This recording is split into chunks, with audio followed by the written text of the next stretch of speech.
దేశ రాజధాని ఢిల్లీలో విపరీతమైన పొల్యూషన్ ఉందన్నారు మంత్రి పొన్నం ప్రభాకర్. ఢిల్లీ లాంటి పరిస్థితి రావద్దనే రాష్ట్రంలో ప్లాంటేషన్ ప్రక్రియ చేపట్టామన్నారు. కాలుష్యాన్ని తగ్గించి పర్యావరణాన్ని కాపాడుకోవాలన్నారు. కరీంనగర్ మానేరు డ్యాం కట్టపై స్వచ్ఛతా హీ సేవ 2025 కార్యక్రమంలో పాల్గొన్నారు మంత్రి. ఏక్ దిన్ ఏక్ గంట ఏక్ సాత్ నినాదంతో మంత్రి పొన్నం స్వయంగా శ్రమదానం చేశారు.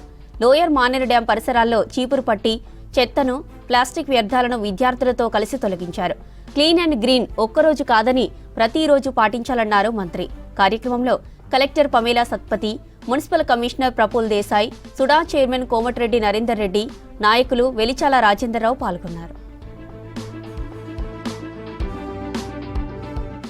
ఏక్ దిన్ ఏక్ గంట ఏక్ సాత్ అనే కార్యక్రమం పేరు మీద ప్రజలకు అవగాహన కలగడానికి, ప్రజలందరూ భాగస్వాములు అయితే తప్ప ప్రభుత్వం ఎన్ని కార్యక్రమాలు పిలుపులు ఇచ్చినా ప్రజల భాగస్వామ్యం అనేది ఆ కార్యక్రమాలు విజయవంతం కావు. కాబట్టి ప్రజల భాగస్వామ్యంతో ఈ కార్యక్రమాన్ని ఈ రోజు ప్రారంభిస్తా ఉన్నారు.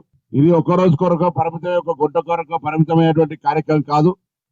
మనం ఒక రోజు హైదరాబాద్ లో ఒక కార్యక్రమంలో పాల్గొన్నప్పుడు ఒక తల్లి ఒక బాబు వచ్చి, మామూలుగా 5-6వ తరగతి చదువుతున్న పిల్లవాడు ప్రతి వారం 2 గంటలు ఆదివారం రోజు హైదరాబాద్ లో లేక్స్ క్లీనింగ్ కొరకు తను వెళ్ళి 2 గంటలు స్వచ్ఛందంగా పనిచేస్తా ఉన్నాడు.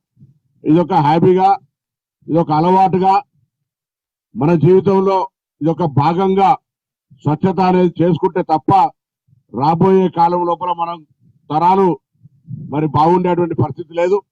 ఇది పారిశుద్ధ్యాన్ని కాపాడుకుంటూ, కాలుష్య నివారణ చేస్తూ, మనం పర్యావరణాన్ని కాపాడుకునే విధంగా మన వ్యవహార శైలి ఉండాలి.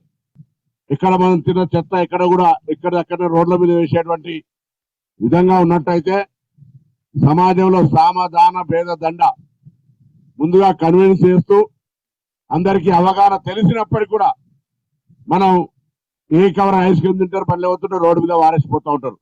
అట్లా కాకుండా దానికి ఒక డస్ట్బిన్, ఒక వ్యవస్థ, తడి పొడి చెత్త అన్ని రకాల ఏర్పాట్లు చేసిన తర్వాత కూడా నిర్లక్ష్యం వహిస్తే ముందు అందరికీ కూడా అవగాహన కలగడానికి ఇటువంటి కార్యక్రమాలు చేస్తూ దాని తర్వాత పెనాల్టీ ప్రకారంగా కూడా పోయేటువంటి పరిస్థితి వస్తుంది. ఎందుకంటే కంపల్సరీ మ్యాండేటరీ మన పర్యావరణాన్ని కాపాడుకొని, పరిశుద్ధాన్ని కాపాడుకొని